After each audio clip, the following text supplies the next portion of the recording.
नमस्कार। आज फाल्गुन शुक्ल पंचमी शके 1935 सादर करत आहोत ठाणे वार्ता। ठळक घडामोडी। जिल्ह्यातील लोकसभेच्या 4ही मतदारसंघात 24 एप्रिलला मतदान। आघाडी धर्म पाळण्यासाठी राष्ट्रवादीने आपले उमेदवार मागे घ्यावे, ठाणे शहर काँग्रेसचा इशारा। आणि भारतीय जनता पक्ष कार्यकर्त्यांच्या सतर्कतेमुळे एक 9 वर्षीय मुलगा पुन्हा आपल्या घरी पोहोचला सुखरूप। या आणि तर घडामोडी विस्तृतपणे पण काही क्षणातच। ठाणे वार्ता पहा श्रीस्थानक वाहिनीवर। आता सकाळी 9:15 पासून रात्री 9:15 पर्यंत ठाणे वार्ता, ठाण्यातील पहिलं दृकश्राव्य माध्यम। श्रीस्थानक वाहिनी, ठाण्याची स्वतःची वाहिनी। ठाण्यातील घडामोडी, कार्यक्रम, वादविवाद, अगदी गाणी, नाटक याचा आनंद घर बसल्या पहा श्रीस्थानक वाहिनी। आपल्या ठाण्याचं हक्काचं व्यासपीठ श्रीस्थानक वाहिनी। ठाणे वार्ता आता संकेतस्थळावर देखील ठाणेवार्ता.com वर क्लिक करा आणि ठाण्याच्या घडामोडी जाणून घ्या। ठाण्यातील पहिलं ऑनलाईन माध्यम ठाणेवार्ता.com। नमस्कार मंडळी, दर रविवारी पाहायला विसरू नका। नमस्कार मंडळी, आपल्या प्रश्नांचं थेट उत्तर। ठाणे वार्ता पहा श्रीस्थानक वाहिनीवर। आता सकाळी 9:15 पासून रात्री 9:15 पर्यंत ठाणे वार्ता, ठाण्यातील पहिलं दृकश्राव्य माध्यम।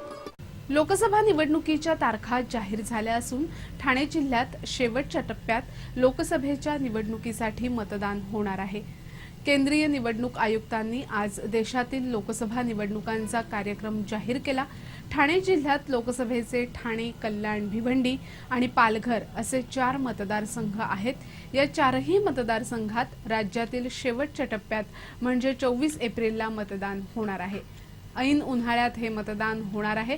या निवडणुकीत प्रथमच मतदाराचा नकाराचा अर्थ अधिकार देण्यात आला आहे। मतदानासाठी छायाचित्र असलेली पावती दिली जाणार आहे। मतदार यादीत छायाचित्र आणि छायाचित्रासह ओळखपत्र असलेल्या मतदारांनाच मतदान करता येणार आहे। एकीकडे लोकसभा निवडणुका एकत्र लढवत असताना दुसरीकडे स्थानिक निवडणुकांमध्ये मात्र काँग्रेस राष्ट्रवादी काँग्रेसमध्ये बेबनाव निर्माण झाल्याचं दिसतंय।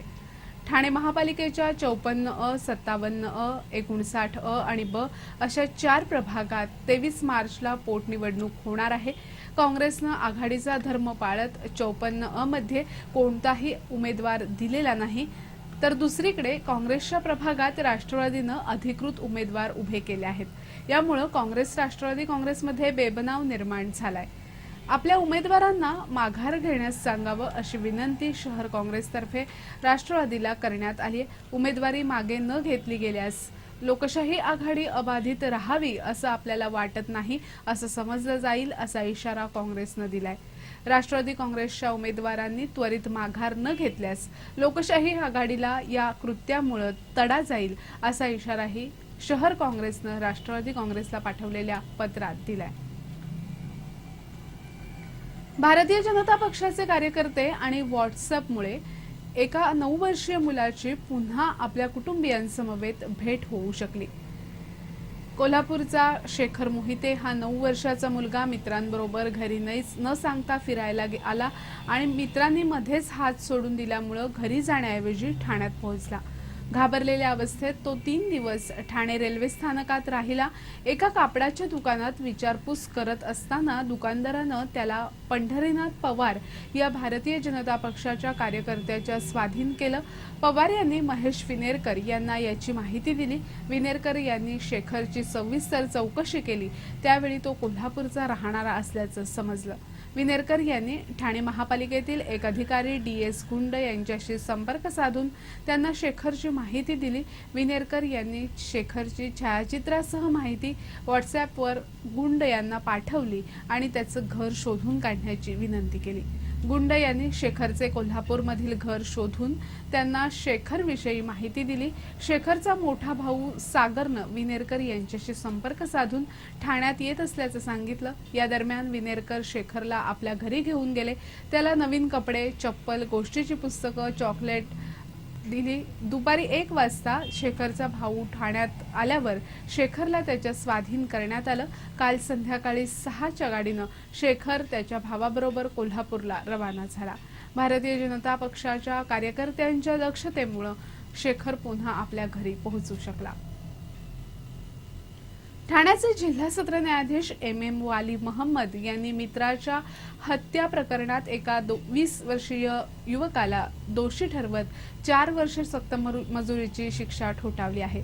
तर या प्रकरणातील इतर 5 आरोपींची निर्दोष मुक्तता केली आहे. काश्मीरा इथे राहणारा नितेश दांडेकर हा आपल्या मित्रांसह 19 सप्टेंबर 2011ला खेकडे पकडण्यासाठी म्हणून जंगलात आपल्या मित्रांसह गेला होता, पण तो परतलाच नाही. त्याचे मित्र मात्र परत आले, पण नितेश का आला नाही याचं उत्तर कोणीच योग्य तऱ्हेनं देऊ शकलं नाही.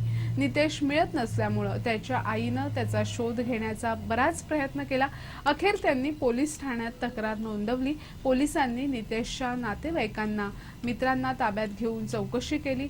त्यावेळी किरण मोरे यानं नितेशवर गोळ्या झाडल्याचं चौकशीत निष्पन्न झालं. किरण मोरे आणि त्याच्या मित्रांनी नितेशचा मृतदेह काशी गावातील टेकडीवर टाकला आणि दगड रचून तो लपवण्याचा प्रयत्न केला.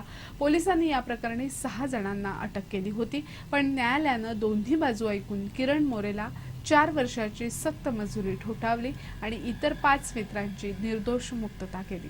ठाणे वार्ता पहा श्रीस्थानक वाहिनीवर. आता सकाळी 9:15 पासून रात्री 9:15 पर्यंत ठाणे वार्ता, ठाण्यातील पहिलं दृकश्राव्य माध्यम. आपला परिसर स्वच्छ आणि सुंदर ठेवण्यासाठी ठाणे महापालिकेत सहकार्य करा. ओला सुका कचरा वेगवेगळा जमा करा आणि रोगराईपासून मुक्तता मिळवा. श्रीस्थानक वाहिनी ठाण्याची स्वतःची वाहिनी. ठाण्यातील घडामोडी, कार्यक्रम, वादविवाद, अगदी गाणी, नाटकं याचा आनंद घर बसल्या. पहा श्रीस्थानक वाहिनी, आपल्या ठाण्याचं हक्काचं व्यासपीठ. श्रीस्थानक वाहिनी. ठाणे वार्ता आता संकेतस्थळावर देखील ठाणेवार्ता.com वर क्लिक करा आणि ठाण्याच्या घडामोडी जाणून घ्या. ठाण्यातील पहिलं ऑनलाईन माध्यम ठाणेवार्ता.com. डॉक्टर आणि रुग्णांचं पिढ्यानपिढ्यांचं जिव्हाळ्याचं नातं म्हणजेच डॉक्टर बेडेकर हॉस्पिटल. आता अत्याधुनिक सोयी सुविधा आणि तंत्रज्ञानयुक्त वंध्यत्व निवारण केंद्रात IVF आणि टेस्ट ट्यूब बेबीचीही सुविधा. डॉक्टर बेडेकर हॉस्पिटल, महर्षी कर्वेपथ, ठाणे. 65 वर्षांची निरंतर सेवा. ठाणे वार्ता पहा श्रीस्थानक वाहिनीवर. आता सकाळी 9:15 पासून रात्री 9:15 पर्यंत ठाणे वार्ता, ठाण्यातील पहिलं दृकश्राव्य माध्यम. भिवंडीमध्ये होणाऱ्या काँग्रेस उपाध्यक्ष राहुल गांधी यांच्या सभेनिमित्त वाहतुकीचं नियोजन करण्यात आलंय. भिवंडीतील सोनाळे गावात राहुल गांधींची सभा उद्या होणार आहे. या सभेकरता मोठा जनसमुदाय येण्याची शक्यता आहे.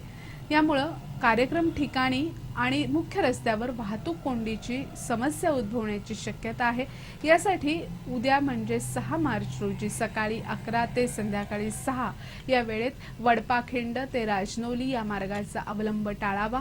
त्याऐवजी मुंबईकडून नाशिककडे जाणाऱ्या वाहनांनी तसंच JNPT कडून मुंब्रा बाह्यवळण रस्त्यामार्गे नाशिककडे जाणाऱ्या वाहनांनी शेफाटा मार्गे कल्याण, पडघा, गांधारी मार्गाचा अवलंब करावा, असं आवाहन वाहतूक पोलिसांनी केलंय.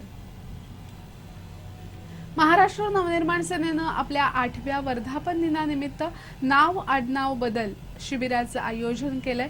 7 आणि 8 मार्चला संध्याकाळी 5 ते 9 या वेळेत पक्षाच्या राजगड येथील कार्यालयात या शिबिराचं आयोजन करण्यात आलंय. विवाहानंतर महिलांच्या होणाऱ्या नावातील बदलांच्या नोंदणीसाठी तसंच नागरिकांच्या वय अथवा धर्म या संबंधीतील दुरुस्तीकरता राजपत्रात नोंद यावी लागते. यासाठी चर्नी रोडवरील शासकीय मुद्रणालयात जावं लागतं.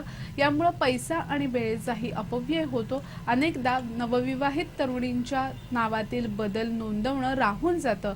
दैनंदिन व्यवहारात लागणारी कागदपत्र बनवण्यासाठी हा नावातील बदल नोंदवणं अतिशय गरजेचं आहे. म्हणून या शिबिराचं आयोजन करण्यात आलंय. ज्येष्ठांनी बदलत्या काळाची पावलं ओळखून तरुणाईला आवश्यक ते सहकार्य करावं. त्यामुळे घरात सुख, शांती आणि समाधान नांदू शकेल आणि तरुणांनीही ज्येष्ठांचे अनुभव अवगत करून त्याची प्रचिती वडीलधाऱ्या मंडळींना दाखवल्यास त्यांनाही कृतकृत्य वाटेल, असे विचार योगतज्ञ दादाजी वैशंपायन यांनी ठाण्यात बोलताना व्यक्त केले. या ज्येष्ठ महोत्सवाचं उद्घाटन दादाजी वैशंपायन यांच्या हस्ते करण्यात आलं. त्यावेळी ते बोलत होते. यावेळी वैशंपायन यांचे यांचा व्यासरत्न पुरस्कार देऊन गौरव करण्यात आला, तर पुरुषोत्तम वाडेकर, डॉक्टर सुनंदा देसाई, चंद्रसेन भुजबळ, विद्या म्हैसाळकर, विद्याधर निमकर, प्रतिभा कुलकर्णी, किसन बले, अनंत गलगली, भालचंद्र प्रधान आणि जवाहर भट अशा 10 ज्येष्ठांचा सेवारत्न, तर पुष्पा नाईक, विश्वास सकपाळ, शालिनी चौधरी, श्रीकांत कढे, विजय नागराज, शंकर आपटे, मधुकर लेले, मुकुंद विनोद, अविनाश फणसे आणि ज्योती केळकर यांचा ज्येष्ठ रत्न पुरस्कार देऊन गौरव करण्यात आला. खासदार संजीव नाईक यांनी ज्येष्ठ नागरिक भवन आणि प्रकल्पासाठी 50 लाख रुपयांचा निधी देण्याची घोषणा यावेळी केली. तसंच शहरामध्ये ज्येष्ठांना एकत्र बसता येईल, आरोग्याच्या दृष्टीनं सोयी सुविधा आणि ग्रंथालयाची सोय असलेली 4 ठिकाणं उभी करण्याचा प्रकल्प आयुक्तांकडे सादर केल्याचंही सांगितलं. यावेळी वैद्य सुचित्रा कुलकर्णी संपादित ज्येष्ठ आरोग्यम या अंकाचं, तसंच श्रीराम बोरकर लिखित चित्रपट कलेचा जागतिक इतिहास आणि मुठीतलं आभाळ या 2 पुस्तकांचं प्रकाशन ज्येष्ठ साहित्यिक रत्नाकर मतकरी यांच्या हस्ते करण्यात आलं. ठाणे महापालिकेच्या 4 प्रभागातील पोटनिवडणुकीमध्ये काँग्रेस, राष्ट्रवादी काँग्रेस आघाडीचे उमेदवार एकमेकांच्या विरोधात उभे ठाकले आहेत, तर 4 जागांसाठी एकूण 17 उमेदवारांनी अर्ज दाखल केले आहेत. ठाणे महापालिकेच्या 4 प्रभागातील पोटनिवडणूक 23 मार्च रोजी होतीये. प्रभाग क्रमांक 57 मधून काँग्रेसच्या अनिता किणे यांनी अपक्ष म्हणून अर्ज दाखल केला आहे, तर त्यांच्या जागी असीमा कुरेशी यांना उमेदवारी देण्यात आली आहे. राष्ट्रवादीतर्फे संगीता पालेकर यांनीही अर्ज दाखल केला आहे. 59 मधून शकीला कुरेशी यांच्या जागेवर काँग्रेसनं रेश्मा पाटील यांना उमेदवारी दिली आहे, तर राष्ट्रवादीतर्फे सुलताना पठाण यांनी अर्ज दाखल केलाय. शकीला कुरेशी यांनी अपक्ष म्हणून आपली उमेदवारी दाखल केली आहे. 59 मध्ये काँग्रेसतर्फे राजन केणी, तर राष्ट्रवादीतर्फे महेंद्र कोमुर्लेकर यांनी अर्ज दाखल केलाय. याचबरोबर अपक्ष म्हणून उत्तम कदम यांचा अर्ज दाखल झालाय. गेल्या निवडणुकीतही या मतदारसंघात आघाडीचे उमेदवार एकमेकांसमोर उभे ठाकले होते. 54 मधून शिवसेनेच्या सचिन म्हात्रे यांच्याबरोबर गणेश ठाकूर, अक्षय ठाकूर यांनी अर्ज दाखल केले आहेत. आघाडीमधील वादविवादाविषयी आमदार जितेंद्र आव्हाड यांना छेडलं असता त्यांनी अर्ज मागे घेण्याचीही तारीख असते असं सांगितलं.